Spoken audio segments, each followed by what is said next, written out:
பிரச்சனையும் இல்லை. கர்த்தர் அவரை கல்லூரிக்கு ஆசீர்வாதமாக பயன்படுத்தினார். பொதுவாக பெரிய பாஸ்டர்ஸோட பிள்ளைகள் கொஞ்சம் சேட்டை பண்ணுவாங்க.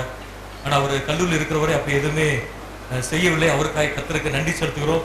சிஸ்டர் விமலா அவர்களும் ட்ரினிட்டி பைபிள் காலேஜில் படித்ததாக கேள்விப்பட்டிருக்கிறோம். ஊழியத்திற்கு என்று சொல்லி அவர்கள் தன்னை ஒப்பு கொடுத்திருக்கிறார்கள். ஆண்டவர் ஒரே குடும்பமாக அவர்களை இணைத்திருக்கிறார். இன்றைக்கு சொல்லப்போகிற எல்லா செய்திகளும் தேவ மனிதனுடைய வாழ்த்துகளும் அவருடைய வாழ்க்கையிலே அப்படியே நடப்பதாக என்று சொல்லி நாங்கள் வாழ்த்துகிறோம். அவருடைய வாழ்க்கையை அநேக திருச்சபைகளுக்கு கர்த்தர் ஆசீர்வாதமாக ஆண்டவர் மாற்றுவாராக. வேதத்தில் சொல்லப்பட்டிருக்கிற திருமணங்களை குறித்து வேதத்தில் எங்கெல்லாம் சொல்லப்பட்டிருக்கிறதோ நாம் வாசிக்க கேட்ட 128 சங்கீதம், எபேசியர் 5ஆம் அதிகாரம், ஆதியாகமம் 2ஆம் அதிகாரம் போன்ற ஆசீர்வாதமான பகுதிகளில் சொல்லப்பட்டிருக்கின்ற எல்லா விதமான ஆசீர்வாதங்களும் அவருடைய வாழ்க்கையிலே நடப்பதாக என்று சொல்லி வாழ்த்துகிறோம். ஆண்டவரை மையப்படுத்தி வாழுங்கள்.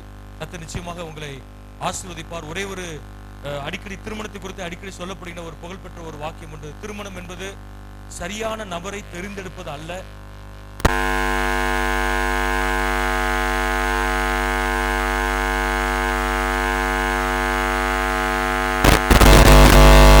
ஆகவே கர்த்தர் உங்களை இணைத்திருக்கிறார். நீங்கள் ஒருவருக்கொருவர் ஆண்டவரை மையப்படுத்தி புரிந்து கொண்டு அன்பை மையப்படுத்தி வாழும் பொழுது உங்களுடைய குடும்ப வாழ்க்கை நிறைய திருச்சபைகளுக்கும் அநேக குடும்பங்களுக்கும் கர்த்தர் வரக்கூடிய நாட்டிலே ஆசீர்வாதமாக மாற்றி தருவாராக என்று சொல்லி தொடர்ந்து ஜெபிக்கிறோம். கர்த்தர் தாமே ஆசீர்வதிப்பார். இப்படி வார்த்தை செய்து இப்படி புகழ்ந்து பேசும்போது அவங்க உட்கார்ந்த உடனே எல்லாரும் கையை கொட்டி மீண்டும் அதை வரவேற்க வேண்டும். ஆண்டவர் இயேசு நல்லவர். அடுத்ததாக நம் நடுவில் பாஸ்டர் ஜெயபிரகாஷ் அவர்கள் இருக்கிறார்கள். நம்முடைய தமிழ்நாடு எஸ்எப்டிசி ஸ்தாபனத்தினுடைய கிருஷ்ணராக பொருளாளராக இந்த வருஷத்தில் அவர் இருக்கிறார். அவர் நல்ல பணத்தை வைத்து செலவு பண்ணுகிறவர். ஆகவே இன்றைக்கு அவர் பணத்தை கொண்டு வந்திருப்பார் தெரியல. அந்த விவகாரத்துக்கும் அந்த பணத்தை அவர் நல்ல ஒரு பிரசங்கியார், நல்ல ஒரு தேவனுடைய மனுஷன். அவர் இப்பொழுது சில வார்த்தைகளை மணமக்களை குறித்து பேசுவார்கள். ஆண்டவராகிய இயேசுவின் நாமத்தில் எங்கள் அனைவருக்கும் வாழ்த்துக்கள். விசேஷமாக தம்பி டேவிட் கிராண்ட் அவர்களுக்கும் சகோதரி விமலா அவர்களுக்கும் என்னுடைய வாழ்த்துக்களை நான் தெரிவித்துக் கொள்கிறேன். கிராண்ட் எங்களுடைய வேதாம் கல்லூரியில் படித்தவர். பாஸ்டர் ஸ்டான்லி ஏற்கனவே அவர்களை குறித்து சொன்னார்கள். ஆனால் அவர்களுக்கு நான் ஒரே ஒரு வேத வசனத்தை மாத்திரம் ஆசீர்வாதமாக சொல்லி அவர்களை நான் வாழ்த்த விரும்புகிறேன். யோவான் 2ஆம் அதிகாரம் 11ஆம் வசனம், இவ்விதமாக இயேசு இந்த முதலாம் அற்புதத்தை கலிலேயாவில் உள்ள கானா ஊரில் செய்து தம்முடைய மகிமையை வெளிப்படுத்தினார். அவருடைய சீசர்கள் அவரிடத்தில் விசுவாசம் வைத்தார்கள். எல்லாருக்கும் தெரிந்த ஒரு வசன பகுதி. இயேசு இந்த கல்யாண வீட்டுக்கு போயிருந்தார். கல்யாண வீடுனாலே சாப்பாடு உண்டு. சாப்பாட்டுல திராட்சை ரசம் யூதர்கள் பரிமாறுவது வழக்கம். திராட்சை ரசம் குறைபட்டு போனது. இயேசு தண்ணீரை திராட்சை ரசமாக மாற்றி அதை வருகை செய்த பொழுது எல்லாரும் ருசி பார்த்தவர். குறிப்பாக அந்த பந்தி விசாரணைப்புக்காரர், சமையலுக்கெல்லாம் பொறுப்பாக இருந்தவர், அவர் ருசி பார்த்து இவ்வளவு நல்ல ரசம் எங்கே இருந்தது என்று சொல்லி மணமகனை புகழ்ந்தார். நீரோ அந்த நல்ல ரசத்தை இதுவரைக்கும் வைத்திருந்தது என்று.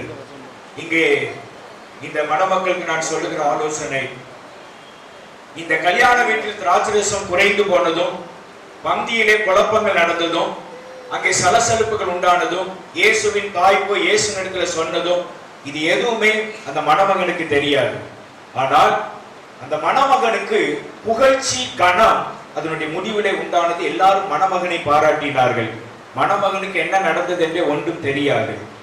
இதே போன்று உங்களுடைய வாழ்க்கையிலும் நீங்கள் அறியாத அற்புதங்களையும் நன்மைகளையும் உங்களுடைய தனிப்பட்ட வாழ்க்கையிலும் உங்களுடைய குடும்பத்திலும் உங்கள் ஊழியத்திலும் ஆண்டவர் செய்து உங்களுக்கு கனத்தையும் புகழ்ச்சியையும் உண்டாக்க மனப்பூர்வமாய் வாழ்த்துகிறோம்.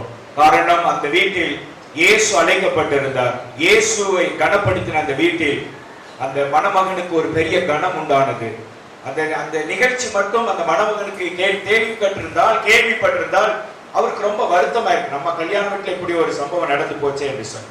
ஆனால் அந்த செய்தி அவருக்கு காதுக்கு கேட்கப்படாத அளவுக்கு ஆண்டவர் அறியாத நன்மைகளை அற்புதங்களை செய்தார். நீங்கள் அறியாத ஒருவர் உங்கள் நடுவில் இருக்கிறார், உங்களோடு கூட இருக்கிறார். அவரை அறிகிற அறிவிலே வளருங்கள், அவரை கனப்படுத்துங்கள். அவர் உங்களுடைய வாழ்க்கையில் நீங்கள் அறியாத, உங்களுக்கு அவமானங்கள் வெட்கம் உண்டாகாத பல அற்புதங்களை இயேசு உங்களுடைய ஊழியத்தில் செய்து உங்களை வாழாக்காமல் தலையாக்கி கனப்படுத்த இயேசுவின் நாமத்தில் வாழ்த்துகிறேன். கர்த்தர் உங்களை ஆசீர்வதிப்பாராக. God bless you. ஜெயபிரகாஷ் அவர்களுக்கு நன்றி. அடுத்து ஒரே ஒரு நபர் கூட மணமகளுடைய போதகர் பாஸ்டர் அருள்ராஜ் அவர்கள் தூத்துக்குடியிலிருந்து வந்திருக்கிறார்கள். தேவனுக்கு ஸ்தோத்திரம். இந்த மணமகளை இவ்வளவு தூரம் ஆவிக்குரிய நிலைமையில பெற்று வளர்த்த நல்ல அருமையான போதகர் பாஸ்டர் அருள்ராஜ் அவர்கள் முன்னால வந்து சில வார்த்தைகளை பேசுவார். எல்லாரும் கரங்களை கொண்டே வரக்கூடிய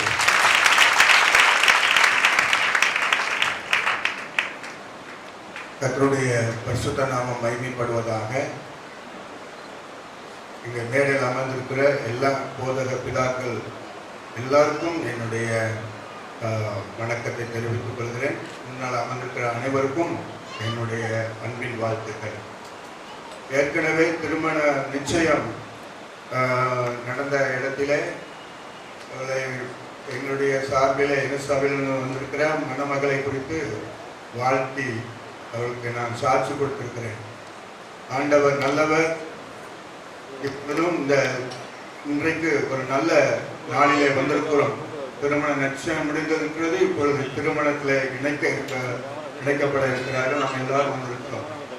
கர்த்தர் இந்த நாளிலே கர்த்தர் அவர்களை ஆசீர்வதிப்பாராக. ஆதியாகமம் 24:50 சொல்லப்பட்டிருக்கிறது, இந்த காரியம் கர்த்தரால் வந்திருக்கிறது என்று. இந்த திருமண காரியத்தை குறித்து நான் நிச்சயமா சொல்ல முடியும், இந்த காரியம் கர்த்தரால் வந்தது என்று. கர்த்தர் ஸ்தோத்திரம் உண்டாகும். மணமகளை குறித்து நான் சொல்லும் பொழுது என்னுடைய சபையில் அவங்க ரசிக்கப்பட்டு அவங்க சபையில் வந்து குடும்பமாக வந்தார்கள். அவர்கள் ஸ்தோத்திரம் +2 படித்து முடித்த நாட்களிலே அவர்களுக்கு நான் பைபிள் காலேஜ் போவதற்கு அவங்களுக்கு நான் ஆலோசனை கொடுத்தேன். அவர்கள் அதை ஏற்றுக்கொண்டார்கள். ஏற்றுக்கொண்டு செங்கோட்டையில் இருக்கிறதான ட்ரினிட்டி பைபிள் காலேஜ் போகும்போது இங்கே இருக்கிறதான மதிப்புக்குரிய சங்கை ஸ்டீவ் ஜெயராஜ் பாஸ்டர் அவர்கள் அங்கே இருந்தார்கள்.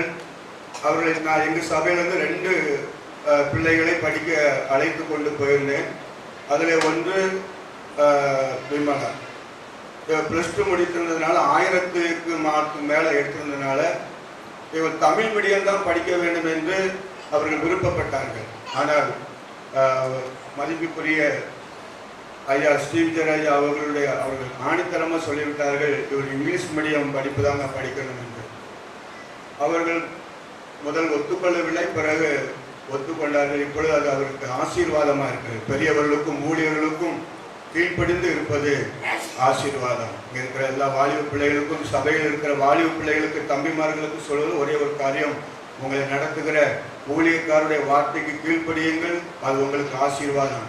இந்த வார்த்தைகளுக்கு கீழ்ப்படிந்ததுனால சகோதரி விமல் அவர்களுக்கு ஒரு டேர்னிங் பாயிண்டாக அமைந்திருக்கிறது.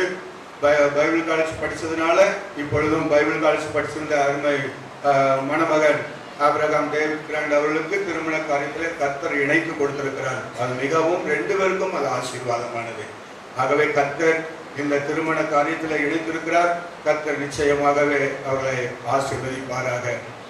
கர்த்தருடைய நாமம் மாத்திரம் மகிமைப்படும். ட்ரினிட்டி பைபிள் காலேஜ் படிச்சது இப்பதான் எங்களுக்கு வழங்குது. படிச்சது டேஸ்ட் அல்ல, அசம்பிளி சவுக்கல்ல சேர்றதுக்கு தான். ஏன்னா எங்க பைபிள் காலேஜில் படிச்சு எங்க பிள்ளைகளுக்கு வெளியே அனுப்பலாமா, கிராண்ட் இடையில செங்கோட்டு போவான்னு தெரியல. எப்படியோ ட்ரினிட்டி பைபிள் ஸ்கூலில் படிச்சு எங்களுடைய ஸ்தாபனத்தில் வந்தது பெரிய மகிழ்ச்சி. பாஸ்டர் உங்களுக்கு ரொம்ப நன்றி.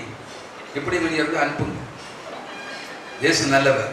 இனி ஒருவர் கூட ஏலியின் தெய்வ சபையுடைய தலைமை போதகர் பாஸ்டர் சாம் ஜெயபால் அவர்கள் முன்னால வந்து சில வார்த்தைகளை விடமான மக்களுக்கு ஏற்ற வார்த்தை பேசுவார். ஆண்டவருடைய நாமம் மகிமைப்படுவதாக. மேடையில் அமர்ந்திருக்கிற அன்பார்ந்த கணத்துக்குரிய தேவதாசர்கள் ஒவ்வொருவருக்கும், கூடி வந்திருக்கிற கர்த்தருடைய பிள்ளைகளுக்கும் என்னுடைய அன்பின் வாழ்த்துக்களை தெரிவிக்கிறேன். பாஸ்டர் மாணிக்கராஜ் அவர்களுடைய இல்ல திருமண நிகழ்ச்சியிலே வந்து பங்கேற்பது எனக்கு கிடைத்த சாக்கியமாக நான் கருதுகிறேன். இந்த விவாக ஆராதனைக்கு முன்பாக ஆராதனையை நடத்தி கொண்டிருந்த போது அன்பார்ந்த போது போவாஸ் அவர்கள் ஆண்டவரை வாழ்த்தி பாட வேண்டும், வாழ்க வாழ்க என்று பாடுங்கள் என்று நம்ம எல்லாரோடும் சேர்ந்து பாடி கர்த்தரை மகிமைப்படுத்தினார்கள். நான் ஒரு வார்த்தை மாத்திரம் சொல்லி போகிறேன். நாம் நம்முடைய ஆண்டவரை வாழ்க என்று வாழ்த்துகிறோம். இந்த உலகத்தில் தம்மை பின்பற்றுகிறவர்களை வாழ்க என்று வாழ்த்துகிற ஒரே ஒருவர் உண்டானால் அவர் நம்முடைய ஆண்டவராகிய இயேசு கிறிஸ்து மட்டுமே. மத்தேயு எழுதின சுவிசேஷம் 28ஆம் அதிகாரம் 8ஆம் வசனத்தில் உயிர்த்தெழுந்த ஆண்டவராகிய இயேசு தம்முடைய சீஷர்களை பார்த்து வாழ்க என்றார். இன்றைக்கும் விவாக ஆராதனைகளை இணைக்கப்பட இருக்கிற அன்பிற்குரிய மணமக்கள் கிராண்ட் விமலா இவர்களை இன்றைக்கு வாழ்க என்று வாழ்த்த நம்முடைய ஆண்டவர் நம் மத்தியில் வந்திருக்கிறார். அவர் வாழ்த்தும் போது நம்முடைய வாழ்க்கையில நம்முடைய வாழ்வு எப்படி ஆகும்? யோபு 36:11 சொல்லப்பட்டிருக்கிறது, அவர்கள் அடங்கி அவரை சேவித்தால் தங்கள் நாட்களை நன்மையாகவும் தங்கள் வருஷங்களை செல்வ வாழ்வாகவும் போக்குவார்கள். முதல் வாழ்வு செல்வ வாழ்வு. இரண்டாவது சங்கீத புத்தகம் 30:5 சொல்லப்பட்டிருக்கிறது, அவருடைய தயவோ நீடிய வாழ்வு. அடுத்து ஏசாயா 58:8 சொல்லப்பட்டிருக்கிறது, சுக வாழ்வு. அன்பு பிள்ளைகள் கிராண்ட் விமலா இருவரும் செல்வ வாழ்வு, நீடிய வாழ்வு, சுக வாழ்வு வாழ்ந்திருக்க ஆண்டவருடைய நாமத்தில் இவர்களை வாழ்த்துகிறேன். கர்த்தர் இவர்களை ஆசீர்வதிப்பார்கள். அவர்களுக்கு நன்றி. இப்பொழுதும் ஒரு முக்கியமான பகுதிக்கு வந்திருக்கிறோம். நம்முடைய கனத்துக்குரிய இந்த பகுதியை அதிகமாக செல்வமாய் வளர்த்து எல்லாரும் அநேக பரிசுத்தவான்களை உருவாக்கி ஊழியங்களிலே சிறப்பித்த ஒரு தேவ மனுஷன் பாஸ்டர் விஜே பாலஸ் அவர்கள். நான் அவரை அதிகமாய் பாஸ்டர் கூப்பிட மாட்டேன். அவர் என் அண்ணன், எங்களுக்கு உடன்பிறவா சகோதரர். வல்லமையாய் தேவன் அநேக இடங்களிலே அவரை பயன்படுத்தி அவருடைய பிரசங்கத்தை கேட்டாலே கேட்டு போல இருக்கும். எக்ஸ்ட்ரா ஃபிட்டிங் இருக்கும். அது வரும்போதே எங்களுக்கு மகிழ்ச்சியா இருக்கும். இந்த சிறப்பு செய்தி இந்த தேவ மனுஷன் நமக்கு தரப்போறார். கிராண்டை நான் நினைக்கிறேன் இந்த கையில தூக்கியிருப்பாரு நினைக்கிறேன். அவ்வளவு தூரம் கிராண்ட், இந்த இவ்வளவு தூரம் கிராண்டை வர்றது காரணம் தான். தூக்கி பிரதிஷ்டை பண்ணான். அப்ப பின்ன அவன் கிராண்ட் இறக்க மாட்டானா? இதுக்கு முன்னே யாரோ சொன்னாங்க, பைபிள் காலேஜில் படிக்கும் போது ஒரு சேட்டையும் பண்ண மாட்டார், இனிமேல் தான் ஆரம்பிக்க போறாரு. பைபிள் காலேஜில் சேட்டை பண்ணா பைபிள் காலேஜ் வெளியே தள்ளி விடுவான். ஆகவே தம்பி கிராண்ட், என்னுடைய பர்சனல் லைஃப்ல உங்களை வாழ்த்துகிறேன். தேவனுடைய ஆலோசனை பற்றி, தேவ ஆலோசனைப்படி 73ஆம் சங்கீதம் 23-24 வசனத்தின்படி தேவ ஆலோசனையின்படி நடந்து தேவனுடைய கருத்துக்குள்ள வைத்துக்கொள். அப்பொழுது உன்னுடைய சிறந்தவிடத்துக்குள்ள இணைய போற மனைவி உன்னுடைய ஆலோசனை கேட்டு தேவ விருப்பத்தில் நடப்பார். ஆமென். அல்லேலூயா. கர்த்தர் அந்த காரியங்களை அவர் வாய்ப்பு பண்ணுவாராக. இப்பொழுது பாஸ்டர் விஜே பாலஸ் அவர்கள் ஆண்டவருடைய செய்தியுமாய் வருவார்கள். நாம் எல்லாரும் பசியா இருக்க பரவாயில்லை. இப்பொழுதும் கனத்துடைய பாஸ்டர் விஜே பாலஸ் அவர்கள் கட்சிக்கிற சிங்கம் இப்பொழுது கர்த்தருடைய வார்த்தையுமாய் வருவார்கள். கரங்களை கொட்டி எல்லாரும் நல்ல சத்தமா அவர் ஆரம்பிக்கிறவரை கையை கொண்டோம்.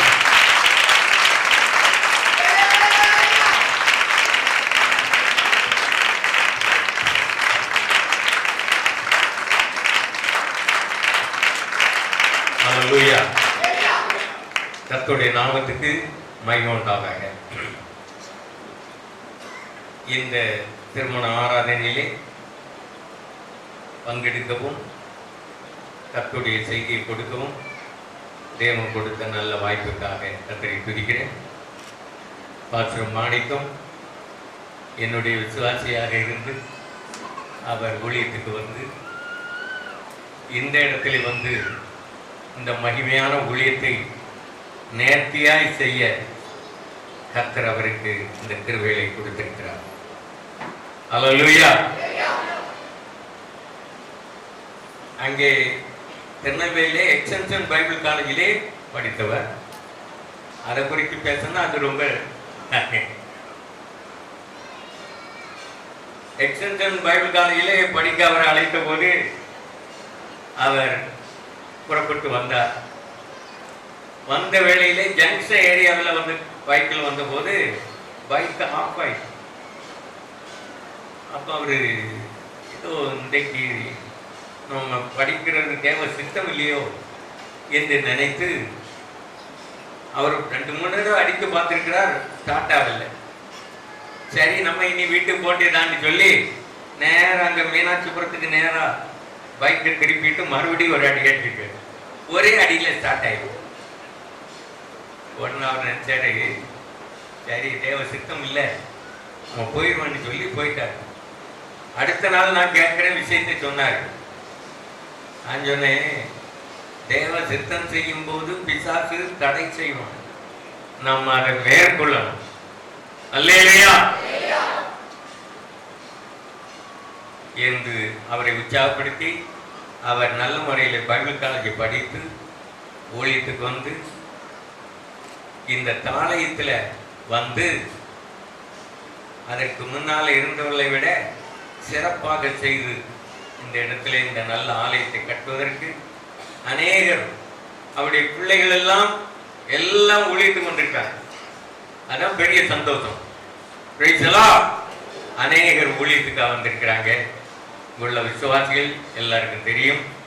இங்க வந்திருக்கிற எல்லா ஊழியக்காரர்களுக்காகவும் கர்த்தரை துதிக்கிறேன்.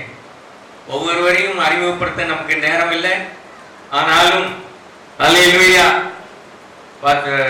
கோவாசுக்காக கர்த்தரை துதிக்கிறேன். அவர் எனக்கு அடுத்தால அவர் தான் செய்தேன் நினைக்கிறேன் இருக்கு. அவர் வந்து நடத்தினதில் ரொம்ப சந்தோஷம். பாஸ்டர் டிவி ஜெயராஜை பார்த்தா பாஸ்டர் ஜெயராஜை பார்த்த மாதிரி இருக்குல்ல, அவருக்காக கரங்களை தட்டுங்க. அல்லேலூயா. அவரை போல அவருடைய வாய்ஸை பார்த்தா பாஸ்டர் ஜெயராஜ் மாதிரி தான் இருக்கும். சுவாபங்களும் பெரும்பாலும் அவர்களை போல ஊழியத்தை நேசிக்கிறவர்கள், ஊழியக்காரர்களுக்கு உதவி செய்யக்கூடியவர்கள். அவர்கள் நம்மத்திலே வந்து இந்த திருமணத்தை நாம் பிரசங்கம் பண்ணி முடித்த பிறகு அவர்கள்தான் இந்த திருமணத்தை நடத்தி வைப்பார்கள். ஒரு அல்லேலூயா சொல்லுங்க. வேதத்திலிருந்து ஒரு வசனத்தை நினைப்பூட்டுகிறேன். மல்கியா 2ஆம் அதிகாரம் 15ஆம் வசனத்தை படிங்க. படிக்க வேண்டாம், நானே சொல்லி விடுகிறேன். அவர் ஒருவனை அல்லவா படைத்தார், அவரிடத்தில் ஆவி பரிபூர்ணமாய் இருந்தது. பின்ன ஏன் ஒருவனை படைத்தார்? தெய்வ பக்தி உள்ள சந்ததியை பெறும்படிதானே. கரங்களை வைத்து கர்த்தரை துதிங்க. தெய்வ பக்தி உள்ள சந்ததி இந்த உலகத்தில் பெருக வேண்டும் என்று கர்த்தர் விரும்புகிறார். நீங்கள் ஒவ்வொருவரும் இந்த உலகத்தில் தெய்வ பக்தி உள்ள சந்ததியை பெருக பண்ண வேண்டும். பக்தி உள்ள சந்ததி பெருக வேண்டும். ஆனால் இன்றைக்கு துன்மார்க்கருடைய சந்ததி, விக்கிரகங்களை ஆராதிக்கிற ஜனங்களுடைய சந்ததி உலகத்தில் பெருகிக் கொண்டிருக்கிறது. தேவனுடைய பிள்ளைகளாய நாம் தேவனுடைய ராட்சியத்துக்கென்று வேறுபட்டு வந்த நாம சத்தியத்துக்கு சாட்சியாக நிற்கிற தேவனுடைய பிள்ளைகள் ஒவ்வொருவரும் இந்த உலகத்துல தேவனுடைய சந்ததி, தேவனுடைய சபை பெருக வேண்டும், வளர வேண்டும். அதுக்காக ஒவ்வொருவரும் பாடுபட வேண்டும். அல்லேலூயா. இங்கே திருமணமாக போகிற கிராண்ட் விமலா, இவர்கள் மூலமாக தேவனுடைய ராஜ்யம் கட்டப்பட வேண்டும். அதுதான் தேவனுடைய திட்டம். அல்லேலூயா. இந்த நாளிலே இவர்களுக்கு ரொம்ப ஒரு முக்கியமான நாள், சந்தோஷமான நாள் உங்க வாழ்வில். அப்படித்தானே? அப்ப நீங்க தான் எல்லாரோட சந்தோஷமா இருக்கு. அல்லேலூயா. கர்த்தருடைய நாமத்துக்கு மகிமை உண்டாவதாக. திருமண ஆராதனையிலே வந்திருக்கிற நீங்கள் ஒவ்வொருவரும் மகிழ்ச்சியோடு காணப்பட வேண்டும். சிலர் அவங்க திருமணத்தை நினைச்சு கவலைப்பட்டு இருப்பாங்க. அதை மறந்துருங்க. இனி நடக்க வேண்டிய காரியத்தை பாருங்க. அல்லேலூயா. போனதெல்லாம் போகட்டும். இனி மகிழ்ச்சியோடு வாழ வழி என்ன? அல்லேலூயா. தோற்றம். அநேக குடும்பத்தில் பிளவுகள் இருக்கலாம், கருத்து வேறுபாடுகள் இருக்கலாம். ஆனால் தேவன் உங்களை, உங்களுடைய குடும்பத்தை இணைத்து ஆசீர்வதிக்கும் போது உங்கள் குடும்ப வாழ்க்கை ரொம்ப சந்தோஷமாயிருக்கு. இயேசு கிறிஸ்து ஒருவர்தான் குடும்பத்தை இணைக்கிறவர், அல்லேலூயா, ஆசீர்வதிக்கிறவர், உங்கள் வாழ்க்கையில அற்புதங்களை செய்கிறவர். ஆனா பிசாசு என்ன செய்யறான்? குடும்பத்தை புருஷன் மனைவியை பிரிச்சிடுவான். தவறான எண்ணங்களை கொண்டு வர்றது யாரு? பிசாசு. ஆகவே அதுக்கு நீங்கள் இடம் கொடுக்காம ஆண்டவருடைய வசனத்துக்கு முதலிடம் கொடுக்கணும். தேவனுடைய ராஜ்யத்தின் தரிசனத்தோடு நீங்கள் ஒவ்வொருவரும் பின்பற்ற வேண்டும். ஆண்டவரை பின்பற்ற வேண்டும். ஆண்டவருக்கு முதலிடம் கொடுக்க வேண்டும். அல்லேலூயா. நம்முடைய தேவன் எப்படிப்பட்ட தேவன்? சிருஷ்டிகர்த்தர். கரங்களை வைத்து ஒரு அல்லேலூயா சொல்லுங்க. வானத்தையும் பூமியும் உண்டாக்கின தேவன் நம்முடைய தேவன். மனிதனை உண்டாக்கின தேவன் நம்முடைய தேவன். மனிதனால் உண்டாக்கப்பட்ட தெய்வம் அல்ல. இன்றைக்கு மனிதர்களால் உண்டாக்கப்பட்ட தெய்வங்களை, சித்திகளை மனிதன் தொழுது கொண்டு வருகிறான், ஆராதனை செய்கிறான், பூஜை செய்கிறான். நம்முடைய தேசத்தில் இவ்வளவு பிரச்சனைக்கு காரணம் என்ன? எங்கு பார்த்தாலும் விக்கிரக ஆராதனை, குழப்பங்கள், போராட்டங்கள். இதுக்கெல்லாம் காரணம் என்னன்னா இந்த விக்கிரக ஆராதனை. இந்த விக்கிரக ஆராதனை நம்முடைய தேசத்தில் ஒழிய வேண்டுமானால் ஜீவனுள்ள தேவன், வல்லமை உள்ளதை நாம் மற்றவர்களுக்கு காட்டி கொடுக்கணும். அல்லேலூயா. இந்த வைராக்கியம் இருக்கணும் ஒவ்வொரு விசுவாசிகளுக்கும், கிறிஸ்தவன் என்று சொல்லுகிற ஒவ்வொருவருக்கும், பரிசுத்தாவி பெற்ற ஒவ்வொருவருக்கும் இந்த வாஞ்சை, வைராக்கியம். நம்முடைய தேசத்தில் உள்ள ஜனங்களை நாம் கிறிஸ்தவனை வழி நடத்த வேண்டும், தேவனுடைய ராஜ்யத்துக்கு நேராக வழி நடத்த வேண்டும் என்ற ஒரு வைராக்கியம், வாஞ்சை உங்களுக்குள்ளே இருக்க வேண்டும். விக்கிரகங்களை ஆராதிக்கிற ஜனங்களை நாம் பார்க்கும் போது அவளை சந்தித்து பேச வேண்டும், சாட்சி சொல்ல வேண்டும், சத்தியத்தை சொல்ல வேண்டும், சுவிசேஷத்தை சொல்ல வேண்டும். அல்லேலூயா. அதைத்தான் கர்த்தர் விரும்புகிறார். அல்லேலூயா. ஸ்தோத்திரம். பைபிள்ல நாம படிக்கும் போது எல்லாவற்றையும் உண்டாக்கின பிறகு எல்லாவற்றுக்கும் மேலாக மனுஷனை உண்டாக்கினார். சித்திப்பில மிகவும் முக்கியமானவன், மேன்மையானவன், சிகரம் என்று சொன்னால் அது மனிதன் தான். காரணம் என்ன? மனிதனை உண்டாக்கின போது தம்முடைய சாயலாக உண்டாக்கினார். மற்ற எல்லா சிருஷ்டிகளை விட மனிதன் விசேஷமானவன். ஏன்னா மனிதனுக்கு ஒரு ஆத்மாவை கொடுக்கிறார். மனிதனுக்கு தான் ஆவி, ஆத்மா, சரீரம். மற்ற சிருஷ்டிகளுக்கு அப்படி கிடையாது, ஆத்மா கிடையாது. இவன் தான் நித்தியத்துக்கென்று, தேவனுடைய ராஜ்யத்துக்கென்று, அவரோடு என்றென்றைக்கும் வாழும்படியாக மனிதனை உண்டாக்கினான். ஆனால் மனிதன் தவறி போனான். கீழ்ப்படியாமையினாலே அந்த சிலாக்கியத்தை, அந்த மகிமையை, தேவனோடு உள்ள ஐக்கியத்தை, உறவை இழந்து போனான். அந்த ஐக்கியத்தை, உறவை, ஆசீர்வாதங்களை, மகிமையை மீண்டும் மனிதன் அடையும்படியாகத்தான் தேவனே மனிதனாக பிறந்தார். அவர்தான் கர்த்தராகிய இயேசு கிறிஸ்து. கரங்களை வைத்து ஒரு அல்லேலூயா சொல்வோம். அல்லேலூயா. இந்த இயேசுவை இன்றைக்கு உங்கள் வாழ்க்கையிலே, நடைமுறை வாழ்க்கையிலே, உங்கள் ஜீவியத்திலே நீங்கள் மற்றவர்களுக்கு எடுத்து காட்ட வேண்டும். உண்மையான கிறிஸ்தவன் யார்?